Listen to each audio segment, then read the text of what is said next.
Acute renal failure.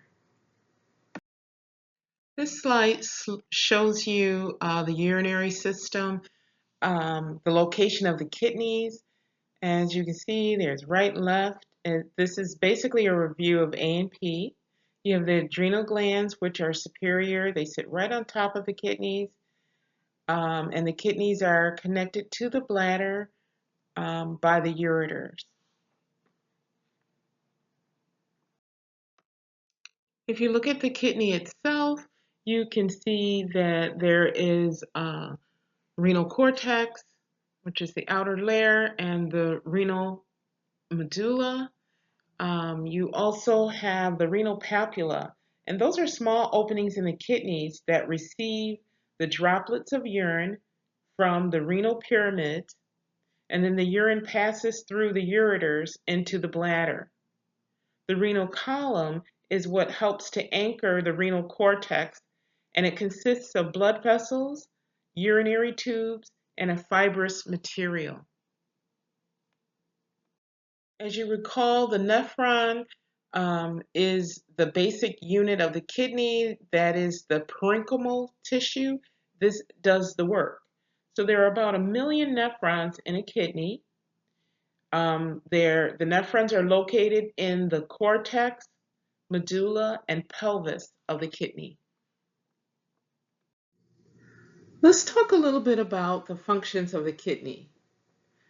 Urine formation is accomplished through glomerular filtration, tubular reabsorption, and tubular secretion within the nephrons. Metabolic wastes are eliminated through the kidneys. This includes urea, creatinine, phosphates, and uric acid. Electrolytes such as potassium and sodium are regulated by the kidneys. Bicarbonate is produced, reabsorbed, and excreted to help maintain the body's acid-base balance. Healthy kidneys will retain and diurese water to help maintain the body's fluid balance. Renal clearance by the kidneys is the ability of the kidneys to clear solutes from the plasma. For example, creatinine, as we mentioned, is a waste product of skeletal muscle.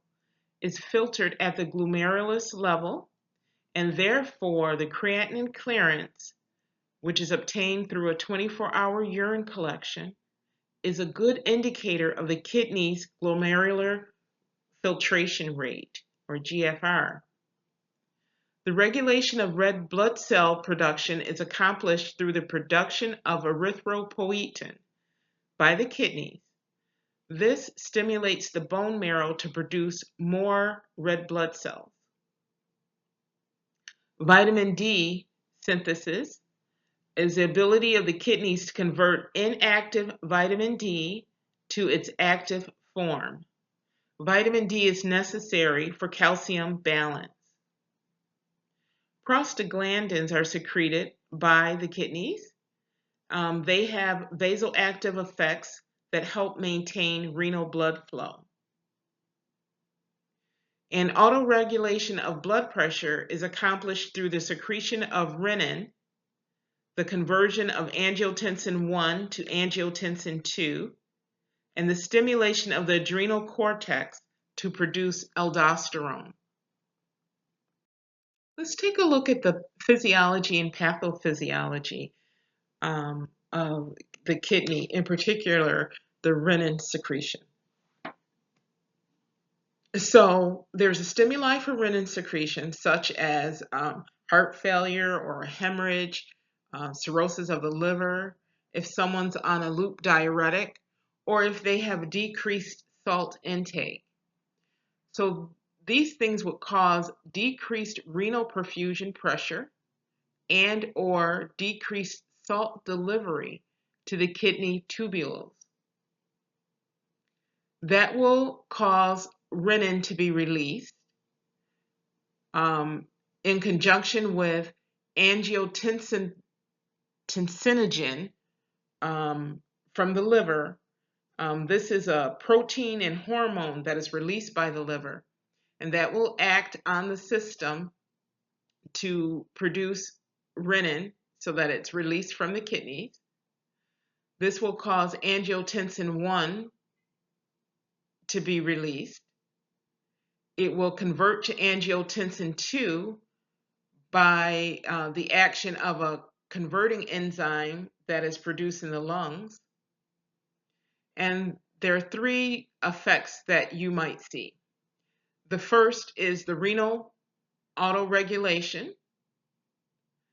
The efferent arterioles constrict, the GFR is maintained, your glomerular filtration rate, so it keeps pumping out the urine. There is an increase in your blood pressure, that you will see the vasoconstriction, you'll see increased myocardial contractility, the heart's going to pump harder, and then you'll see additional prostaglandin release. Also, there'll be increased circulating volume due to this process, which will cause aldosterone to be released. Sodium and water will be reabsorbed. Potassium will be excreted. And ADH will be released. When assessing a client that comes in with a renal problem, the first thing you want to do is take a health history. So you want to look at the chief complaint. When looking at this, you want to ask them about the onset, location, duration, and other factors that lessen or aggravate the problem. You want to ask them about renal symptoms, particularly pain or urinary output changes. You also want to look at predisposing risk factors, such as over-the-counter medications, NSAIDs, recent infections that require antibiotics. And it's important to keep in mind that the classification of antibiotics, aminoglycosides, are very nephrotoxic. And these include medications such as vancomycin and gentamicin. With the medical history, you also want to look at rhabdomyolysis. So this is an acute fatal disease caused by destruction of skeletal muscles, which in turn produces an accumulation of myoglobulin in the glomerulus.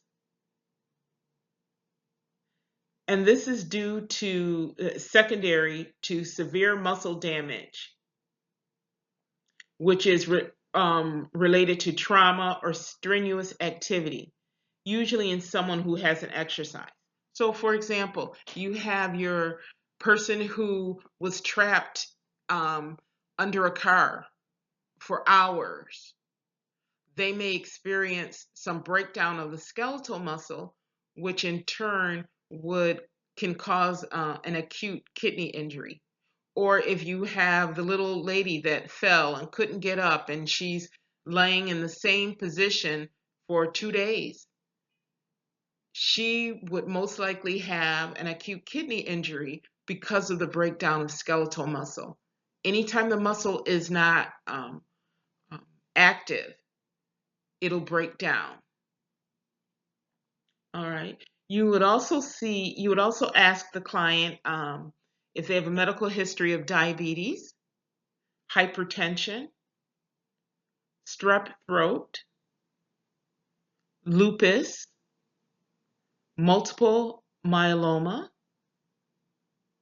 You'd also ask about occupational or environmental or recreational exposure to plastics, pitch, tar, or rubber.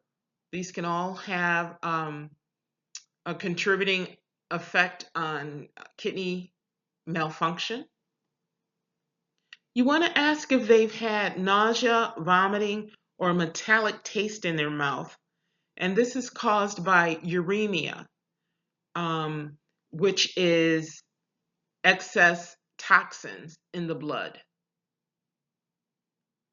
You want to ask if they're sleeping on multiple pillows at night,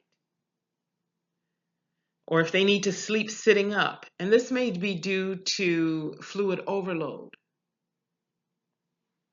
You want to ask if they've had any rapid weight gain, 2 to 3 pounds per day. Again, that may be indicative of fluid overload. You want to ask if they've had previous diagnostic studies, such as radio-opaque contrast media, like iodine, because that can damage the kidneys as well.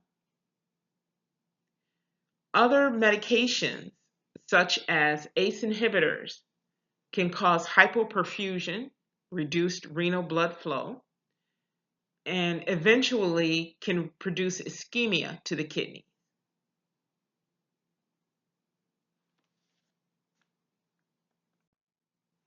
And finally, you want to look at their social and family history. Is there a history of kidney disease in the family? Is there a strong history of diabetes in the family?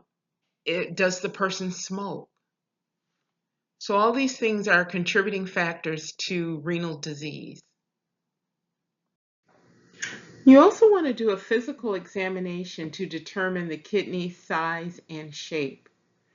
So with palpation, there are a couple of approaches that you can use. One is a bimanual capturing approach. And this is where one hand is placed posteriorly under the flank with fingers pointing to the midline, and the opposite hand below the rib cage anteriorly. You'd have the patient inhale, and this would bring your hands together, and then have them exhale. And you'll be able to feel between your hands and compare the size and shape of the kidneys. Another approach is through the use of the costovertebral angle. This is very important to know. The costovertebral angle is formed between the spine and the last rib, or the 12th rib. And with this, you will be able to assess if there are any additional kidney issues. You will be able to feel if there's a mass, and a mass may indicate trauma or cancer. You might be able to feel an irregular surface on the kidneys, and that may indicate a polycystic kidney. And keep in mind that it's easier to palpate the right side or the right kidney because of its position than it is to palpate the left side. The right side, the right kidney, is displaced downward toward the liver. During your assessment, you would also want to look at the urinalysis. The color should be pale yellow, yellow, or amber.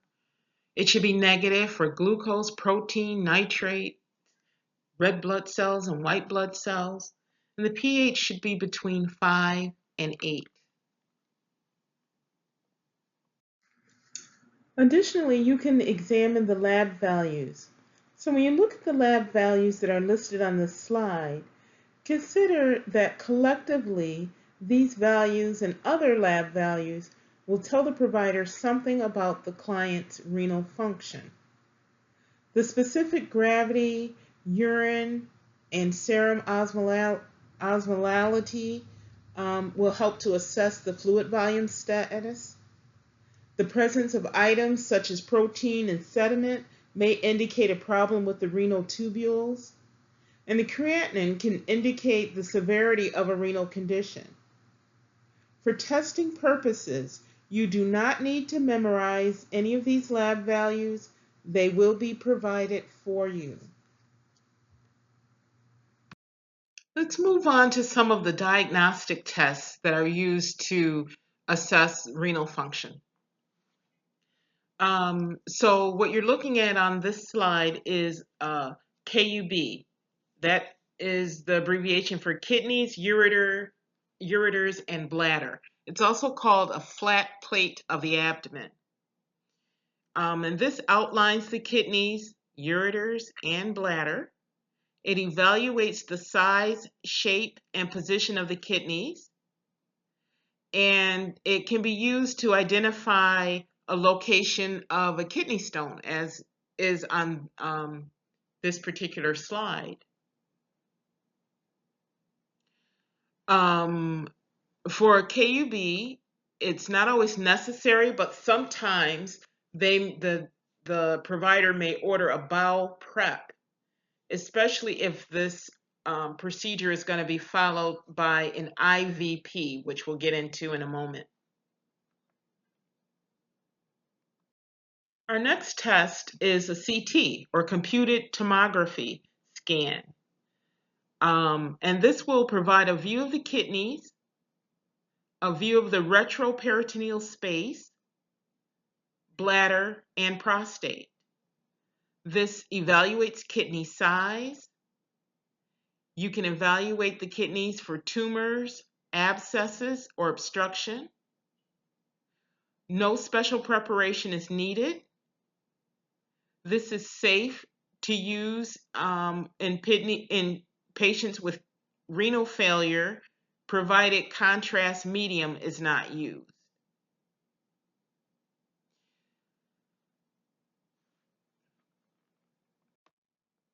If contrast medium is used, you want to make sure that the patient does not take metformin.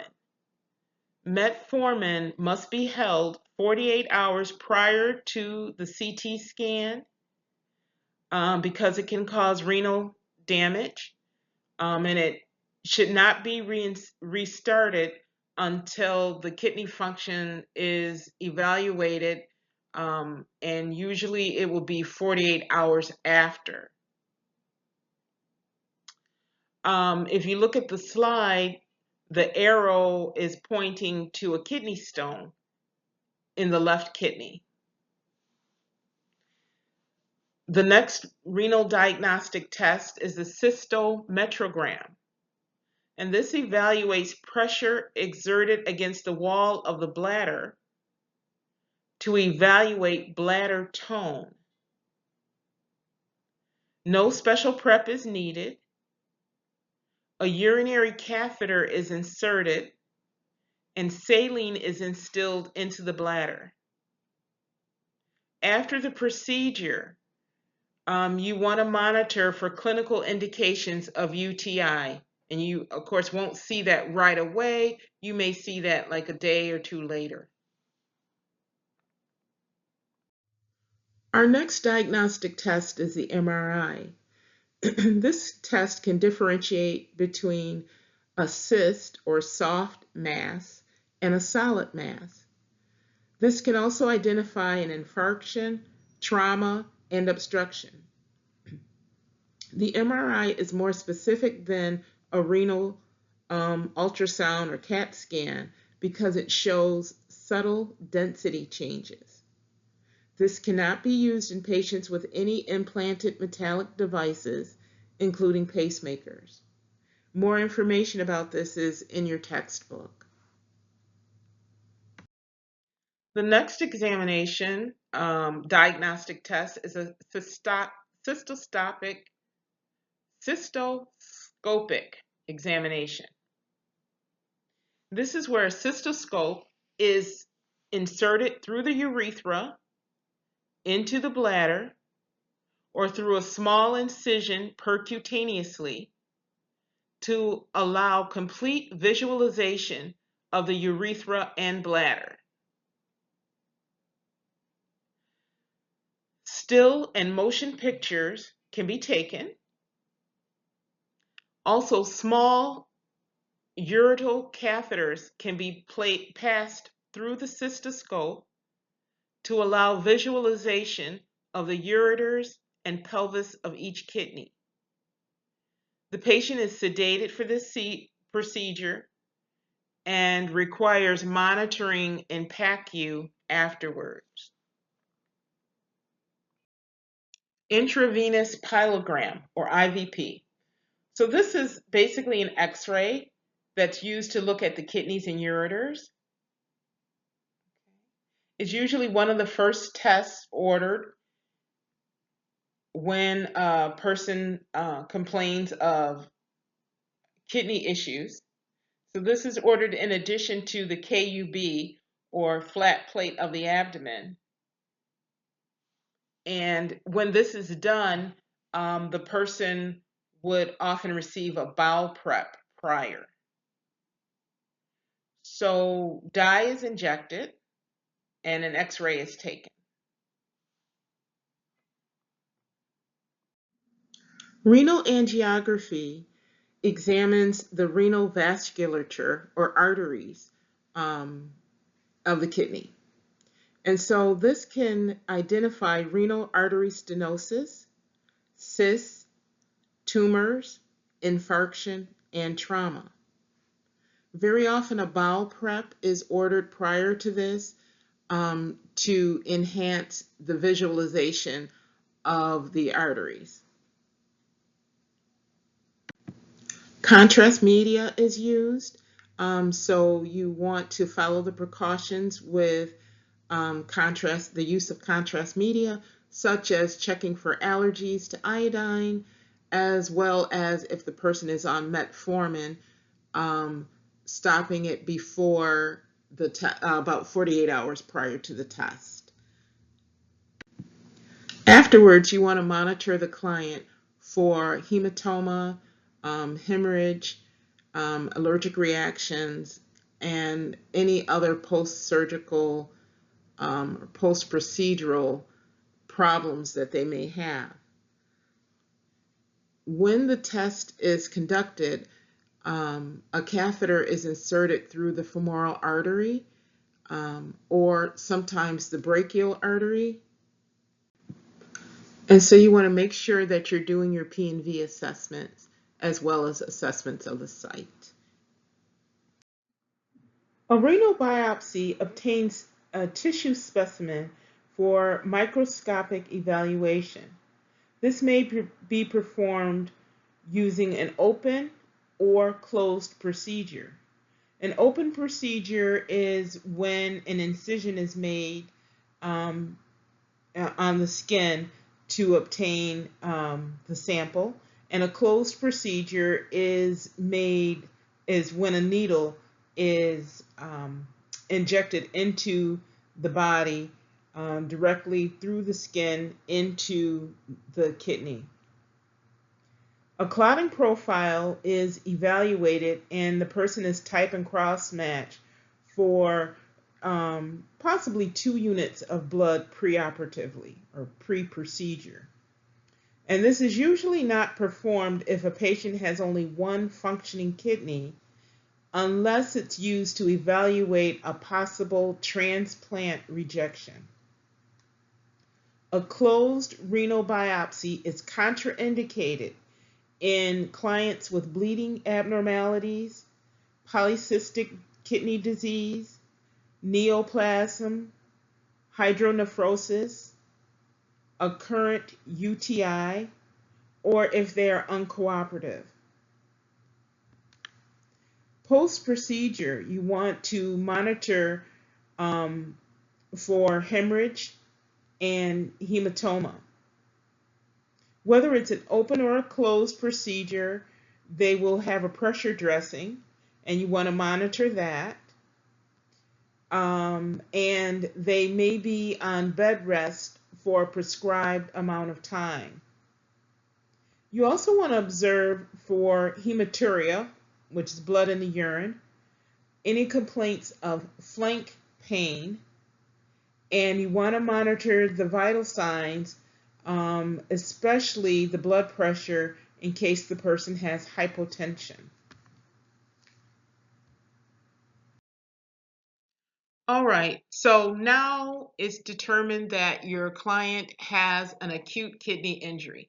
The little old lady that was um, laying on the ground and couldn't get up for 2 days and experienced a rhabdomyolysis. When they did all the tests they needed to do, they found out that she has an acute kidney injury. All right, so now once it's been determined that they have an acute kidney injury, they will use the following categories to determine the origin of the insult. This would also help them as far as treatment is concerned. For example, all right, the first one is a pre-renal. It's called pre-renal category. This is often due to decreased blood supply. So this means that the insult occurred before the blood reaches the kidney. For some reason, there was hypoperfusion to the kidney. So any condition that interferes with renal perfusion, such as severe dehydration, hypotension, impaired cardiac failure, anesthesia, or surgery that increased renal vascular resistance, an embolism, sepsis, or hemorrhage would all fall under the pre-renal category. Intrarenal means that there's something that in which the nephrons are failing to operate. This intrarenal is a physiologic response to an ischemic or toxic insult that occurs at the site of the nephrons.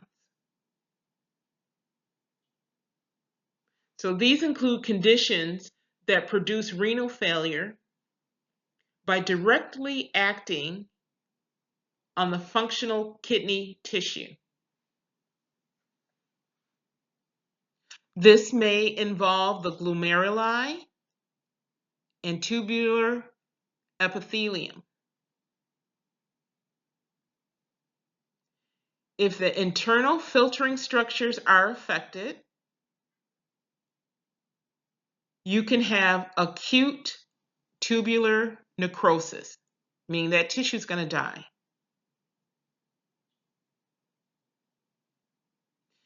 And this may be caused by burns, crush injuries,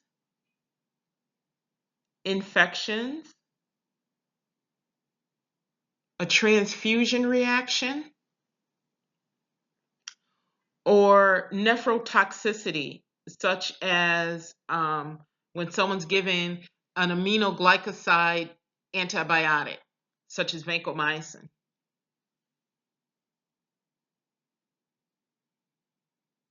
This is also seen in acute glomerulonephritis or acute pyelonephritis. Those are both just inflammation of the working tissues of the kidney.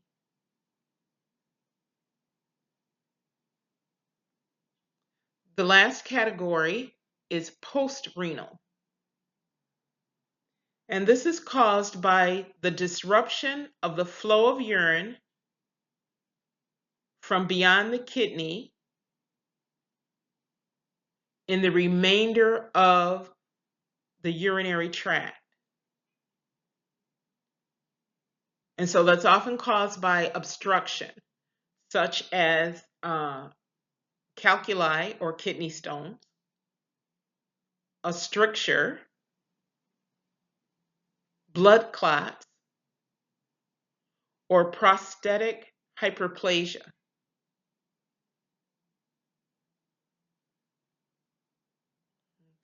And so very often what happens in these conditions is there's a backflow of the urine.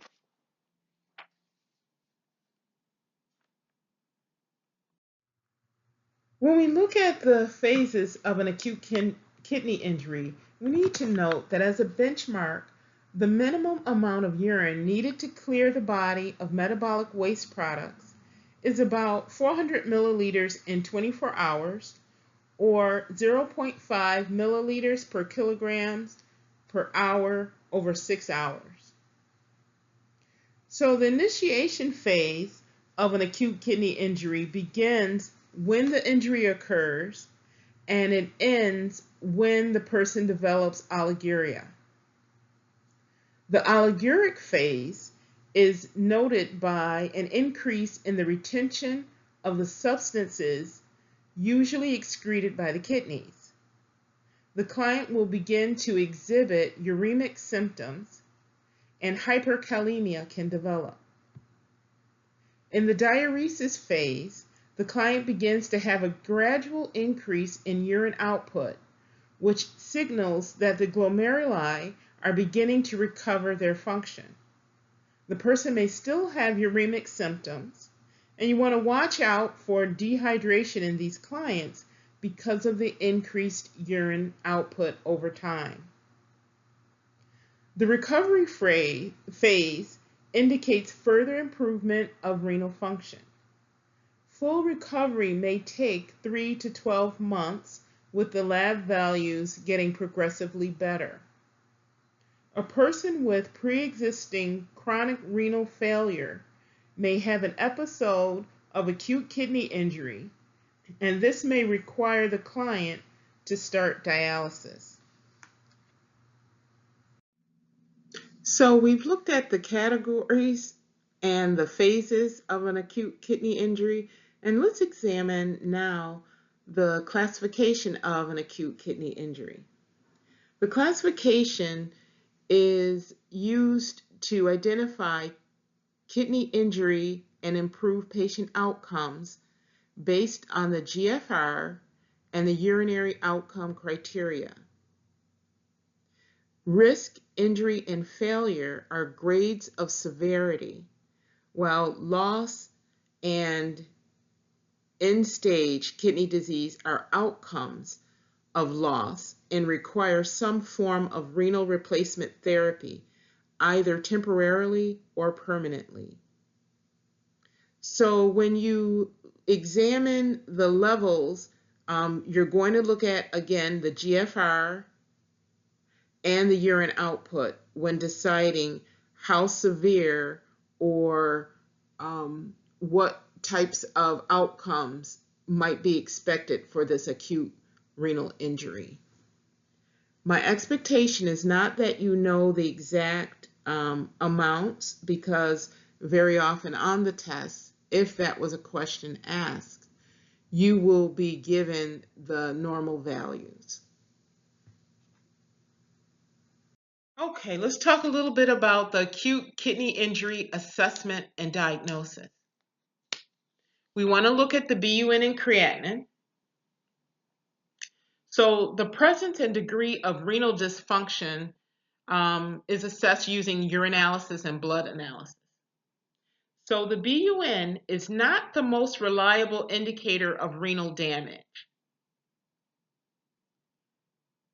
This is because it can be affected by protein intake, by blood in the GI tract, by cell catabolism, as well as fluid volume changes. The creatinine is a better indicator of renal damage. And this is produced by muscle metabolism. It reflects renal damage because it is not totally excreted by renal tubules. This is also used to detect and evaluate the progression of renal dysfunction. So if your creatinine levels increase or decrease, you can tell how well or how much the kidney disease is progressing or the kidney disease is deteriorating.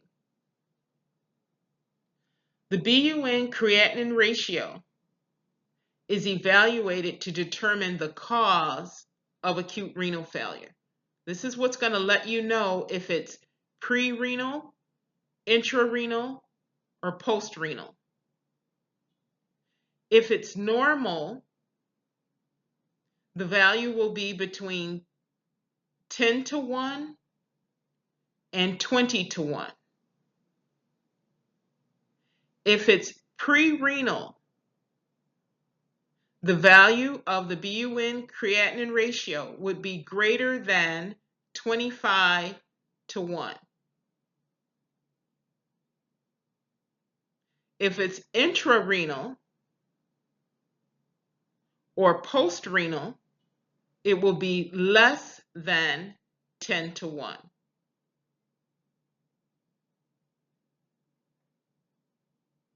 Okay, and so between that 20 to 1 and 25 to 1, you have that gray area. And it doesn't get definitive until it's in the areas that are mentioned. We also look at the creatinine clearance, which is going to be a 24-hour urine. And this is done if the patient is making adequate urine. The normal creatinine clearance would be 120 milliliters per minute. When acute renal patients are in critical care, they don't make sufficient urine. So this is rarely done in an acute setting. In a critical care setting. Urinary sodium, the normal, or if it's, less than 10 milliequivalents per liter, it indicates a pre-renal condition. If it's greater than 40 milliequivalent, per liter, it suggests an intrarenal cause. Normal urinary sodium is between 20 and 40 milliequivalents per liter.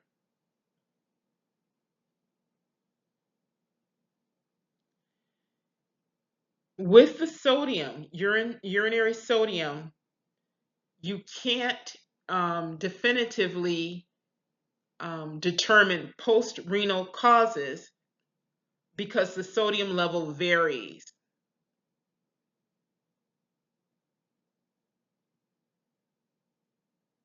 In the urine with acute kidney injury, you will find hyperkalemia, and that's due to the breakdown of proteins and the release of cellular potassium into the body fluids. And the danger with this is that it can cause a cardiac arrhythmia because of the elevated potassium in the bloodstream. It can also cause progressive metabolic acidosis.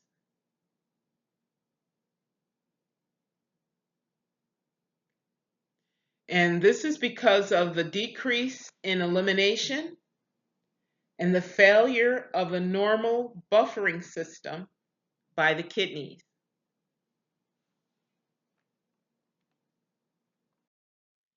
So after the lab values, you want to do an assessment of the systems, the body systems, and also you want to look at radiologic findings. So the radiologic findings would include ultrasound, CAT scans, angiography, and this would help to pinpoint the problem, whether it's post-renal or pre-renal, intrarenal. And this would help to differentiate between an acute renal issue or a chronic renal issue. Again, contrast media may contribute to the development or worsening of the renal disorders, so it's used with great caution. Hemodynamic monitoring. In a med-surg setting, you would monitor their vital signs, their heart rhythm, but if you were and their fluid volume status. If you were in a critical care setting, you would monitor all of those in addition to um, their central venous pressure readings, their metabolic acidosis levels. As far as fluid balance, you want to take daily weight,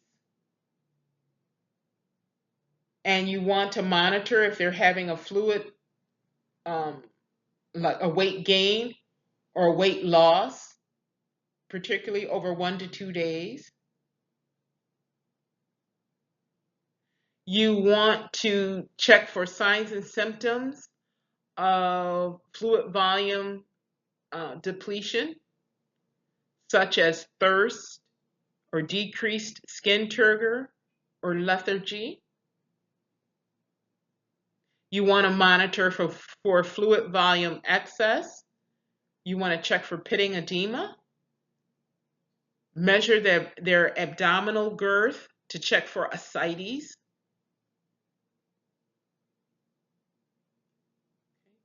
Cardiopulmonary. You want to check for fluid overload. And this is, you might see a decrease in the excretion of fluid. You might see symptoms of heart failure, hypertension, pulmonary edema, pneumonia, weak or lethargic, a depressed cough reflex. Neuromuscular. The person may be drowsy, confused, irritable, and in severe cases, fall into a coma.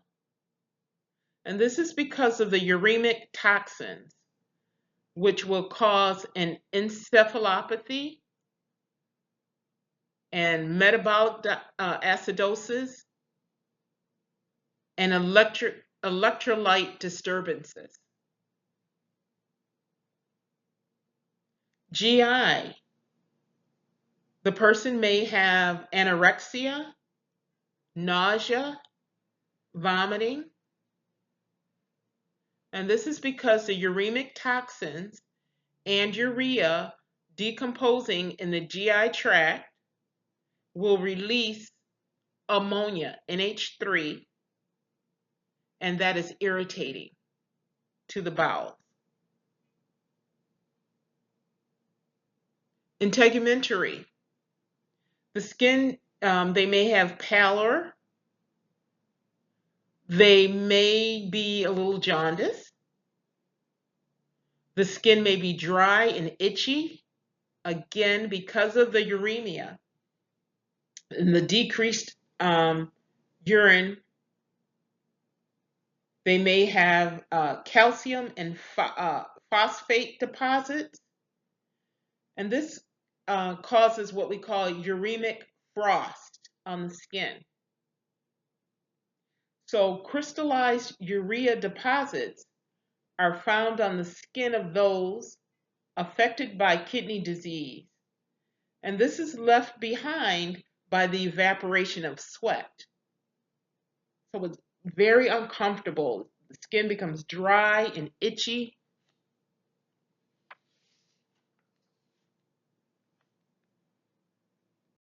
How do you treat and manage an acute renal failure or acute renal injury.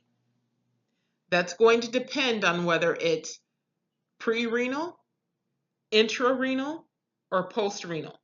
That's where those categories come in. If they're pre-renal, that's usually caused by decreased perfusion to the kidneys.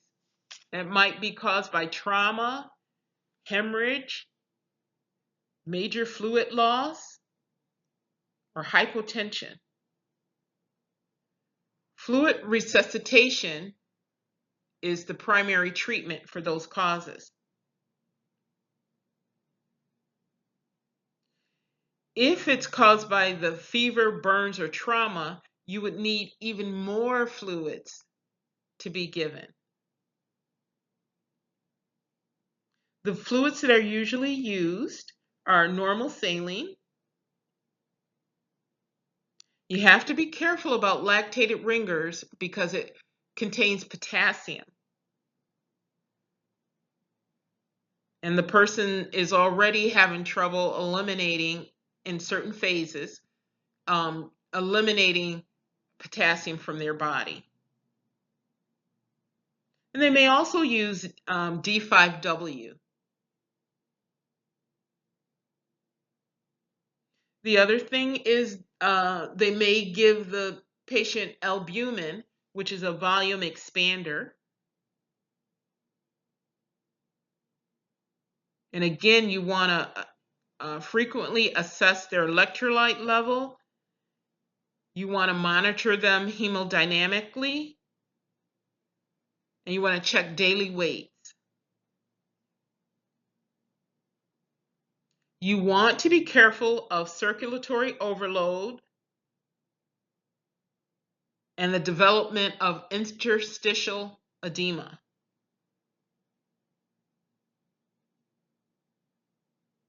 Also take in consideration when you're evaluating the fluid volume level that the person may lose fluid through urine.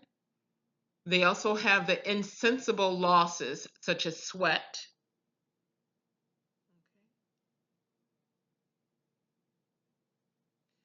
If they get into as they progress toward end-stage renal disease or loss, then they may begin to restrict the fluids.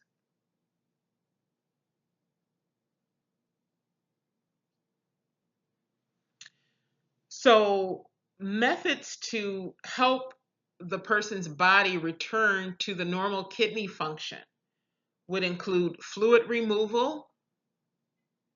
Okay. After a certain point, once the loss is beginning to progress. So you would have the fluid removal through like dialysis or hemofiltration, or they may give diuretics to increase or stimulate the urinary output.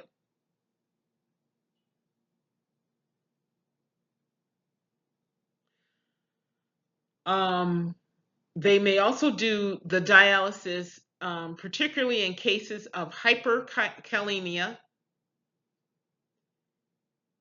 and or azotemia, AZOTEMIA. And that's when there's an excess of nitrogen in the blood.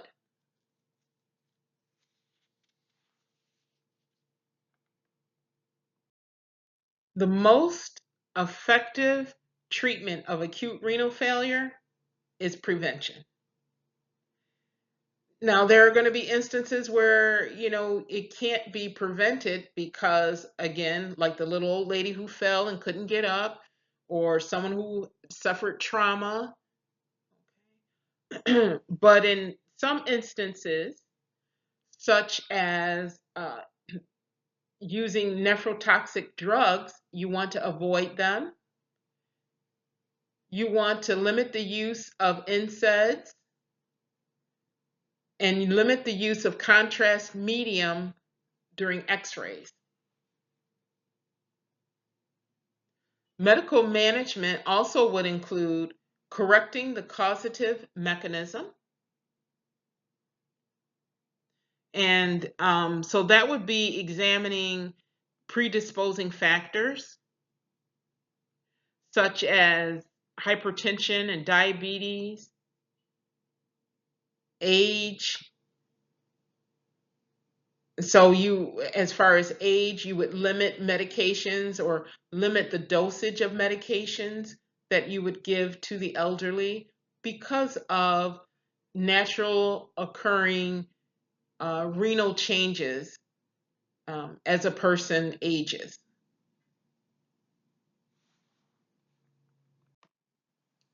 And it's important to be aware of the regeneration of functional capacity. And this can occur in the early stages. Remember, we looked at the rifle acronym. So in the early stages, um, when you look at the risk, that's going to tell you the severity. The rifle acronym tells you the severity of the acute kidney injury.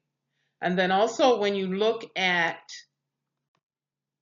the phases, um, when a person is at the first phase, the initial phase, if treatment is aggressive and treatment is successful, the person can actually have a full recovery of their renal function. So just to get a little more specific with medical management, one of the biggest issues is the hyperkalemia. And again, it's due to the low excretion.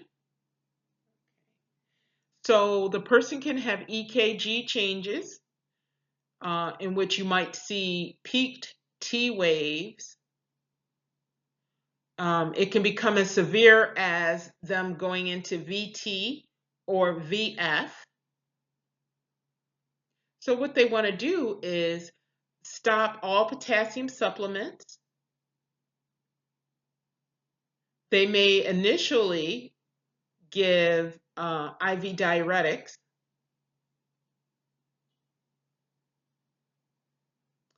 They may also give regular insulin and D550 dextro, D550 IV, and that's going to cause the extracellular potassium to go into the cells. They may also give IV calcium. They may give sodium bicarb, and that will be used to promote a greater excretion of potassium in the urine, because the sodium bicarb is your buffer. And then they may also give Kayexalate, and that will bind with potassium in the bowel so that the patient eliminates the excess potassium in the feces. Dialysis is the last resort.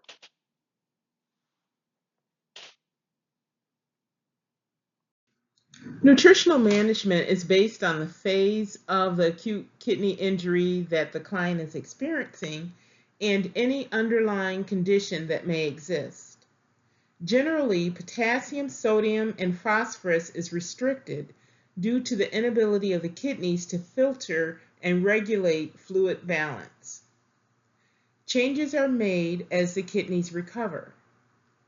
Protein is limited until after the diuretic phase because of the inability of the kidneys to properly filter the metabolic wastes of protein, like urea and creatinine. High-carb diets are prescribed at this time to meet the energy needs, and protein is reserved for growth and healing. Once the person is in the recovery phase, a high-protein, high-caloric diet is prescribed to assist in the recovery of the kidneys. It's important also, nursing management, to recognize risk factors. The elderly has decreased GFR. If the person is dehydrated, they can have hypoperfusion to the kidneys, and that can lead to ischemia of the tubular nephrons. If someone has an increased creatinine level, if they're going through radiologic procedures, be careful of the contrast dye.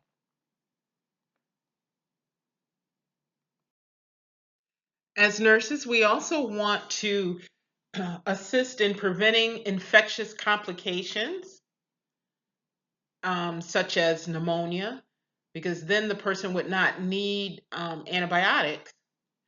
So you would want to be diligent with pulmonary hygiene, such as coughing and deep breathing, and the use of incentive spirometry. You also want to observe for skin breakdown and utilize measures to prevent this. That's turning and repositioning, ambulation, um, passive or active um, range of motion to prevent like DVTs. You want to be aggressive in getting them up out of bed and ambulation.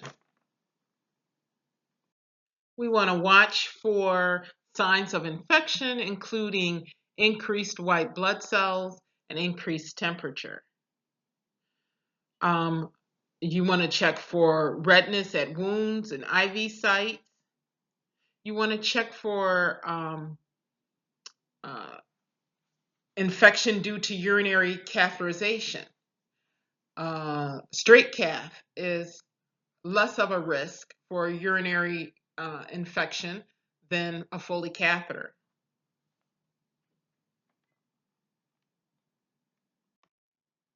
If a person has an aminoglycoside antibiotic, such as vancomycin ordered, you want to beware of the nephrotoxicity of the drug.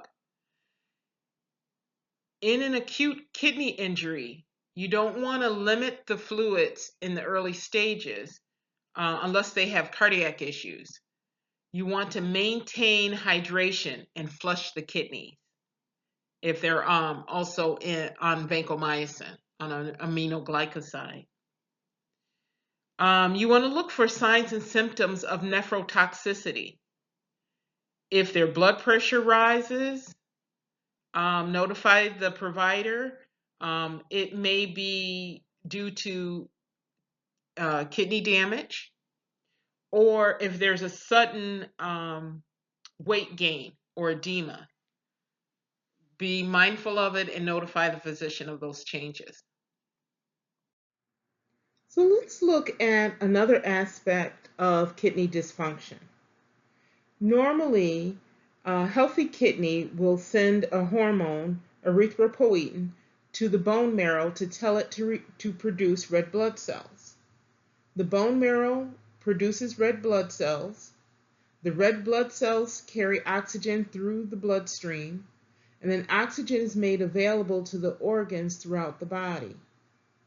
Well, when there's an issue with the kidneys and when they are not functioning properly, anemia can occur. And this is because the kidneys are no longer producing erythropoietin.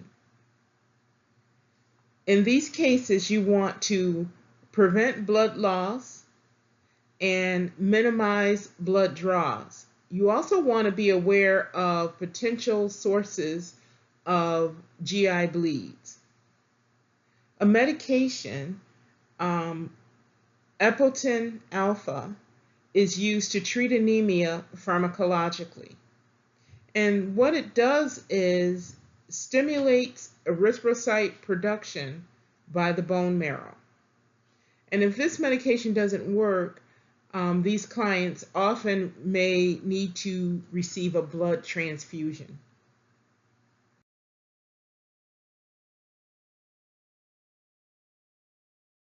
Now let's talk about post-renal conditions. So we talked about pre-renal conditions such as hemorrhage. We talked about intra-renal conditions such as nephrotoxic agents like aminoglycosides that actually do damage to the kidneys themselves. And now we're going to talk about post-renal conditions, which occur after the urine has passed through the kidneys. Generally, post-renal conditions are going to involve obstruction. The first post-renal condition I want to discuss is our kidney stones or renal calculi.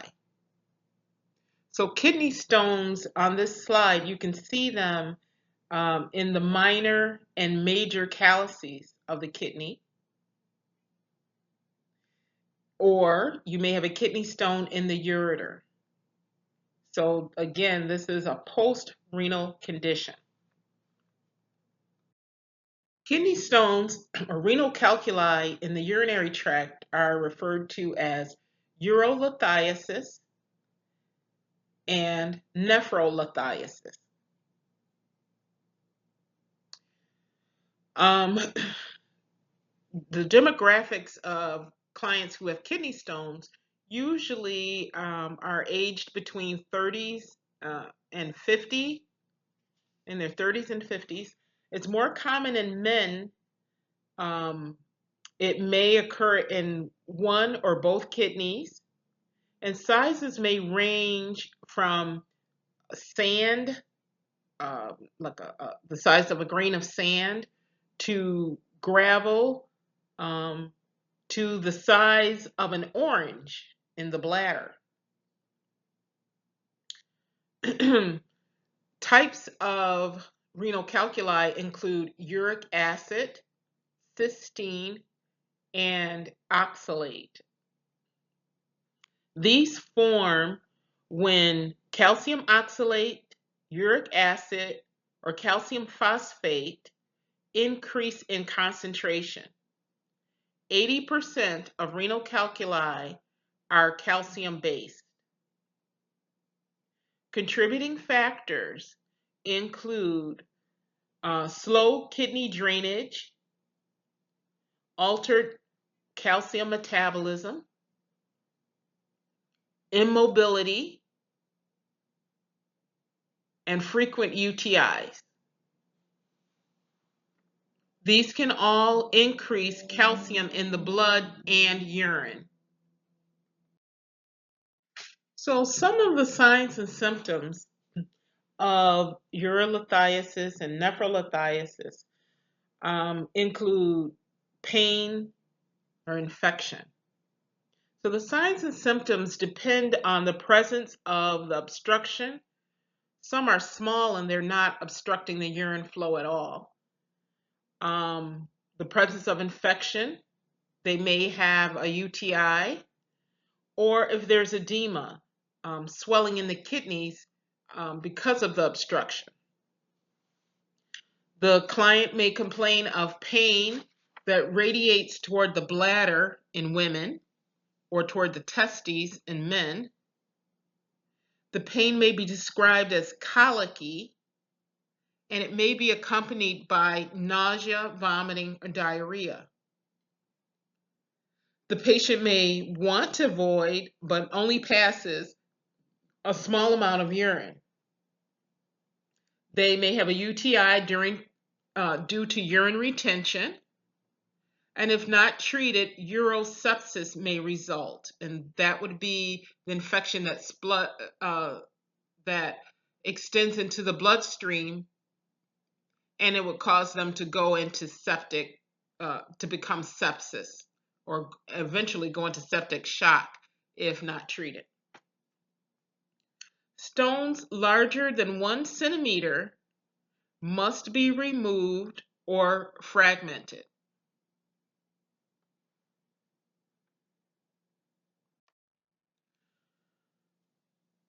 Diagnosis is made from a KUB, which is a flat plate X-ray of the abdomen, a 24-hour urine sample for calcium,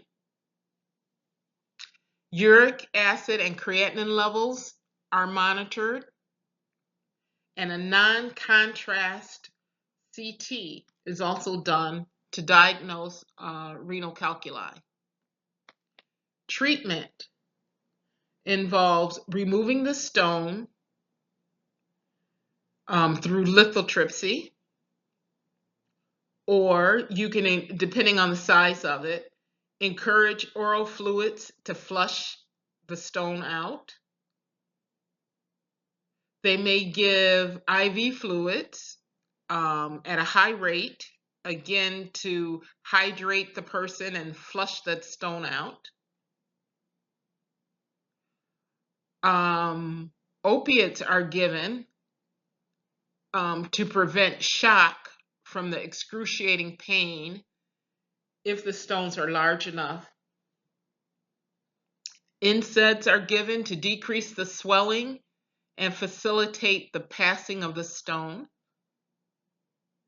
And again, hydration causes pressure behind the stone so that it will flush it out, and it also dilutes the urine. Prevention is also a big factor. Nutritionally, again, you want to increase fluids unless contraindicated.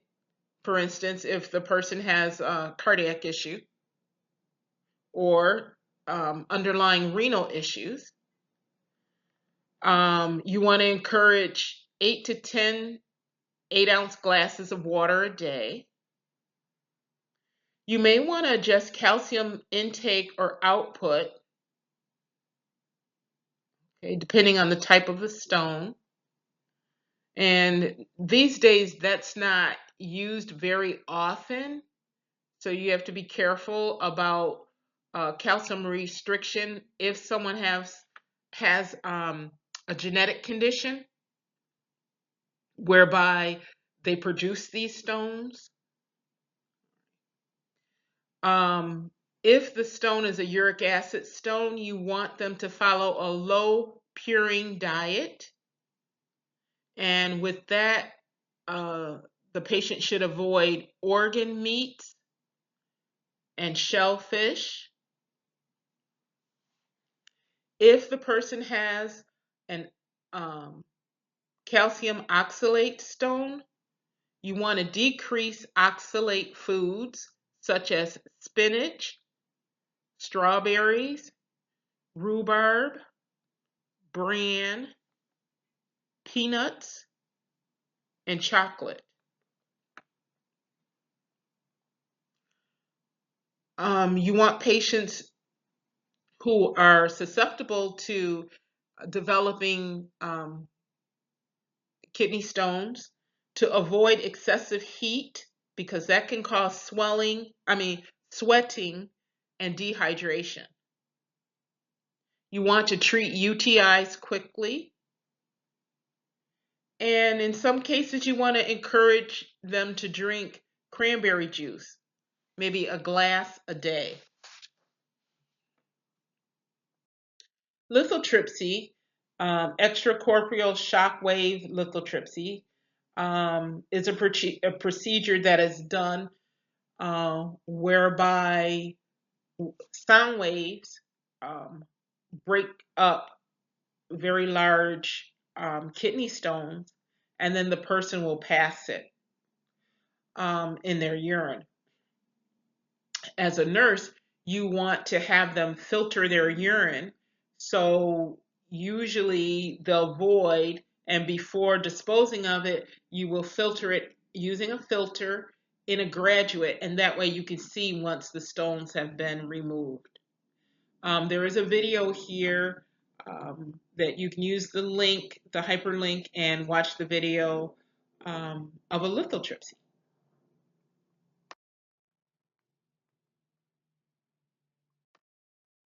Our next post-renal condition is prostatic disorders. These are disorders of the prostate. So, what is the function of the prostate? The prostate produces a secretion that nourishes and protects sperm. It's located between the bladder and the penis, just in front of the rectum. The neck of the bladder, or urethra, runs through the center of it. It's normally walnut-sized and has 4 zones and 4 lobes. Prostatitis. Prostatitis is inflammation of the prostate gland that is caused by infectious bacteria. So it may be from a UTI, in which someone might have a bladder infection and the microorganisms are carried from the urethra to the prostate. There are generally 4 types of prostatitis. You may have bacterial prostatitis, chronic bacterial prostatitis, chronic prostatitis or pelvic pain syndrome, or the client might have asymptomatic inflammatory prostatitis. Clinical manifestations would include perineal discomfort, burning, urgency, frequency, and nocturia, or pain after ejaculation. So as you can see from this slide, the process. So a normal prostate doesn't interfere with the urethra or urination. Urine is allowed to flow through normally. If there's a benign tumor, such as benign BPH, benign hypertrophic prostate, BPH, benign prostate hypertrophy, it squeezes and narrows the urethra, so the urine doesn't have a good flow. So they may have that stop and start urination, or they may just urinate a little bit, but they don't have a steady flow. When someone has an infected prostate, they would have the dysuria, which would be pain upon urination because the narrowed urethra, but also there's the inflammation there. And when someone has a malignant tumor, if it's in its early stages, there is no restriction and no interference with the urine flow.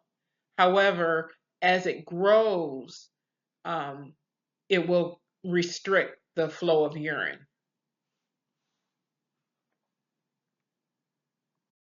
So these are ways in which prostatitis is treated.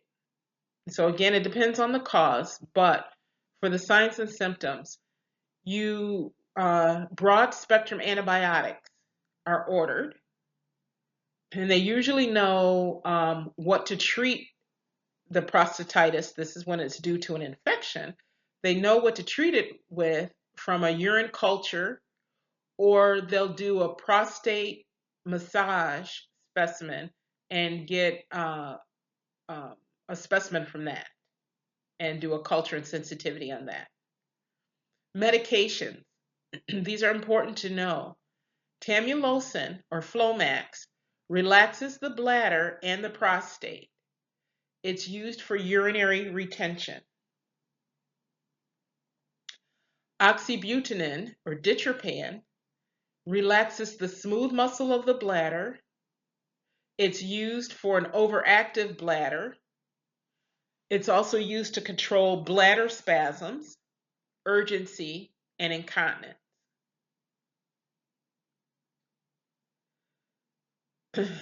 Phenazopyridine or pyridium is used for dysuria or painful urine or bladder spasms, very often for a couple of days after a bladder procedure or a prostate procedure. And this is the medication that turns the urine orange. Sitz baths are also used as a treatment for prostatitis, regardless of the cause. Okay, we're going to talk more about BPH, or benign prostatic hyperplasia. And this affects men 50 years old and older. The prostate gland enlarges and obstructs the urine flow. This could be caused by elevated hormone levels.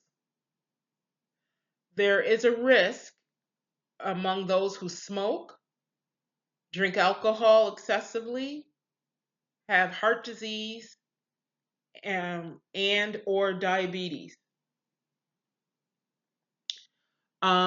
Additional risk factors include those who eat diets which are high in fat and protein and refined carbs. BPH is a non-cancerous enlargement of the prostate. The hormones involved may be testicular androgens, estrogens.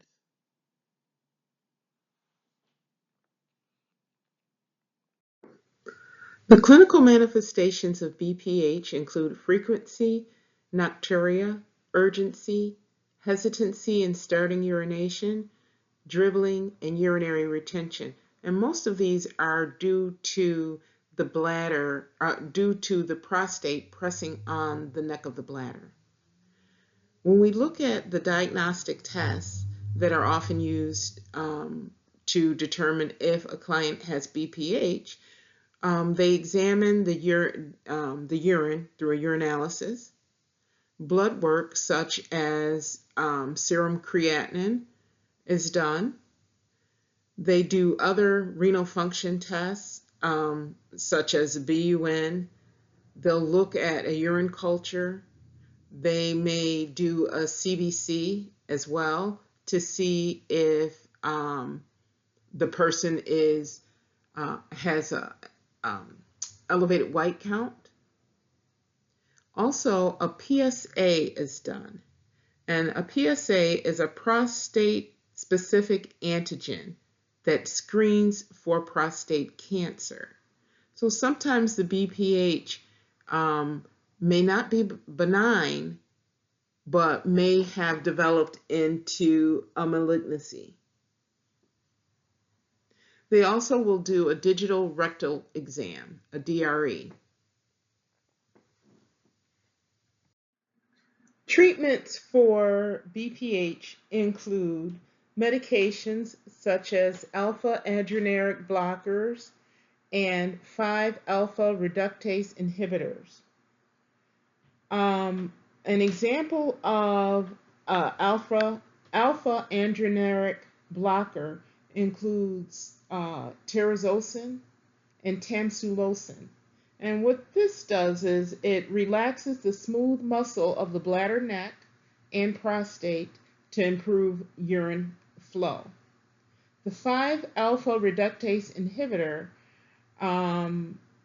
such as finasteride, prevents testosterone conversion and it decreases the prostate size. Another treatment is surgery, such as a TURP, which is a transurethral resection of the prostate. This is a surgical removal of the inner portion of the prostate by way of an endoscope through the urethra. There is no external incision. The person might also have a prostatectomy, which is a removal of the prostate, and that may be done through an open or laparoscopic procedure. This sometimes results in infertility because the client may not ejaculate seminal fluid. Thus, they may experience retrograde ejaculation, in which the semen travels backwards into the bladder and the seminal fluid will come out with the urine. And on this slide, this is an example of a TURP. and the bottom right slide shows what it looks like when the inner part is removed.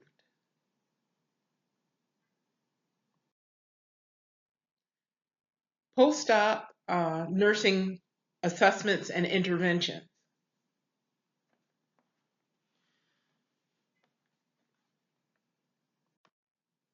So of course you want to assess your patient, monitor your patient for hemorrhage. You want to make sure the catheter has urine flowing freely and is not obstructed. You want to educate your clients about sexual dysfunction, which may occur. For a TURP, they may resume sexual activity in 6 to 8 weeks. After a total prostatectomy, there's a high risk of impotence, and so implants are often suggested by the physician. You want to be sure they maintain their fluid balance. So after surgery, during surgery and afterwards, they often have like an irrigation. So after the TURP, you want to make sure the irrigation is to help clear out any clots. So you want to make sure that that's flowing freely. And then you want to make sure that what goes in comes out and is not retained as far as the fluid that is given. So they're given a lot of fluids, IV, they're given a lot of fluids through a three-way irrigation. You just want to make sure that what goes in comes out. You want to prevent infection because they're at risk for UTIs and epididymitis. You want to check the incisions for signs and symptoms of infection. You want to prevent DVTs because while the irrigation is going on, very often they're immobile.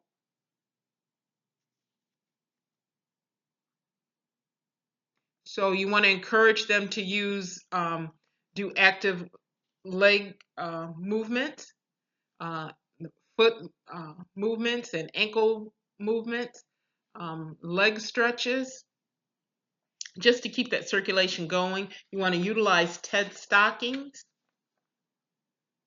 or the pneumatic stockings. And they may be given sub-Q heparin. Okay, so the collaborative management of acute renal failure. You want to continually assess clients for the risk of renal failure. Make sure you have a baseline for their renal function, and especially all patients who are at risk for an acute renal injury. You want to protect the kidneys. Those who have pre-existing renal conditions, you want to avoid nephrotoxic drugs. You want to limit exposure to radiologic contrast dye. You want to avoid hypotension and hypovolemia. You want to continue to monitor their urine output. You want to intervene for low urine output before they become oliguric or anuric for several hours. You want to supply nutrition, whether that be oral, enteral, or parenteral. And this is to help combat catabolism. You don't want them to break down their protein stores or their muscle. And then when necessary, you want to provide renal replacement, and that would be hemodialysis or CRRT, which is continual renal replacement therapy. And that's basically a slow form of dialysis, which is given on a temporary basis.